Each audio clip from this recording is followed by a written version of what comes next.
Welcome to this week's Tracking the Wolves. With me today is head baseball coach Dean Berry. Coach Berry's in his third season here at Northern State University. Coach, how's the season going so far? You know, good. I mean, we had an opportunity to go to the Metrodome for an NSIC weekend, and then after that played 10 games down in Tucson, Arizona, and we've got another doubleheader coming up in the Metrodome this weekend. So it's good. No rainouts, snowouts, anything like that. So good to this point. Now, this weekend we play North Dakota State University. Talk about that scheduling and playing a Division I opponent, and what does that mean to your program to play North Dakota State and then also play in the Metrodome?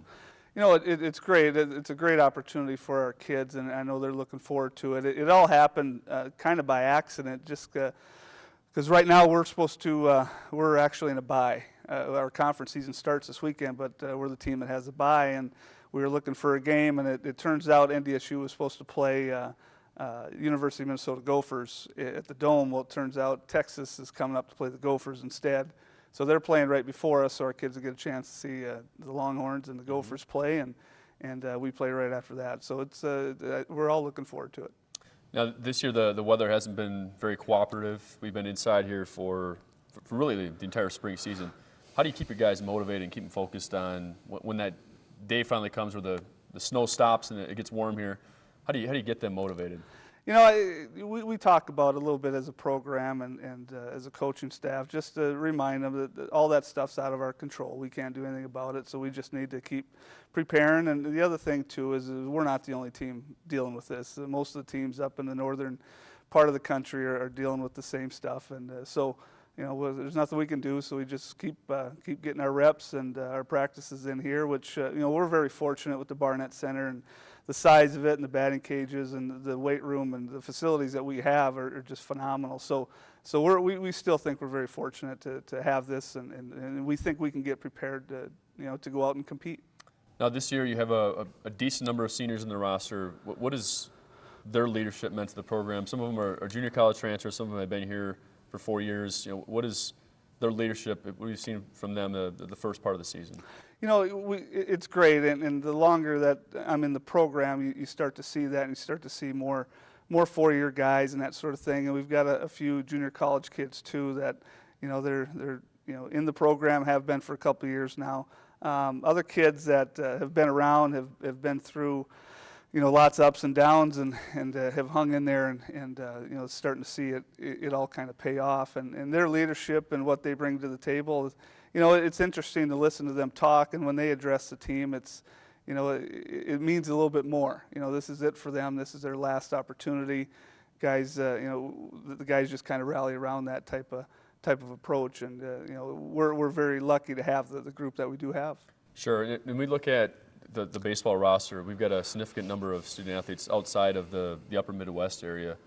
What's your recruiting base? You know, how do you go and obviously try to find the best student athletes at Northern State? And you know, we've got California, we've got Washington, Arizona, just all over the country, which is great for Northern to get student athletes from all over the place. What's your strategy to recruit?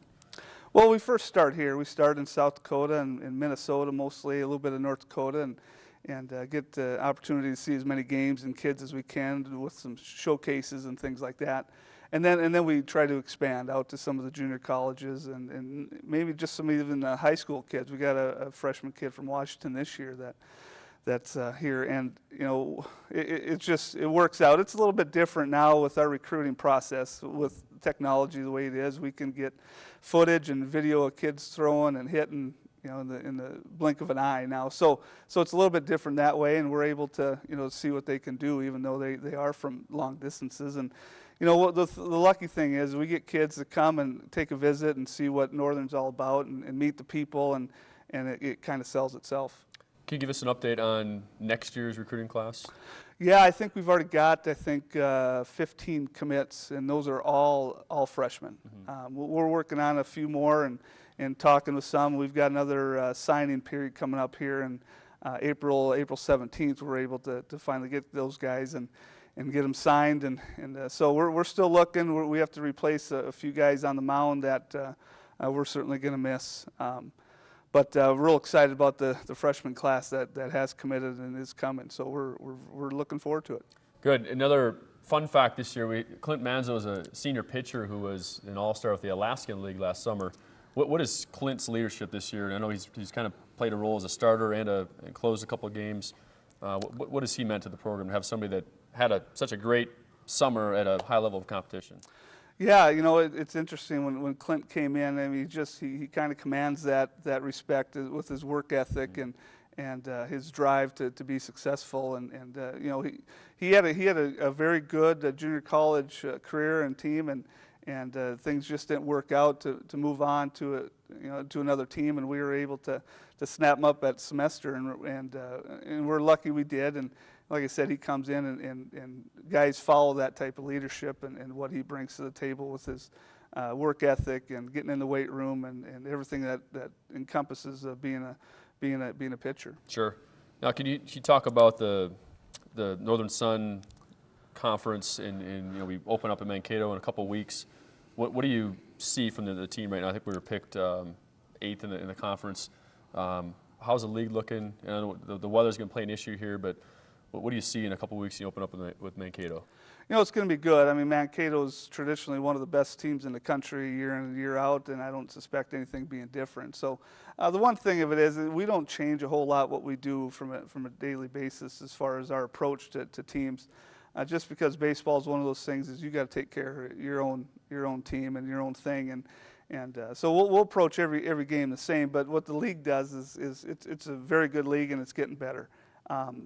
We can't take any days off. We have to bring our best game every time out, and so it's a challenge every week. We're excited for the fact that we're shooting. There's an 8-team conference tournament for the first time this year, and we're that's our goal: shoot to get into that, and who knows what happens after that. But like I said, if we can do that, you finish top 8 in this league, you're doing some good things. Sure. Well, best of luck the rest of the season. And get out this year, first home game, hopefully sometime in late April. We'll see if the weather cooperates. But Fossum Field's a beautiful park and a great atmosphere for baseball. So get out and support your Wolves. And until next time, go Wolves.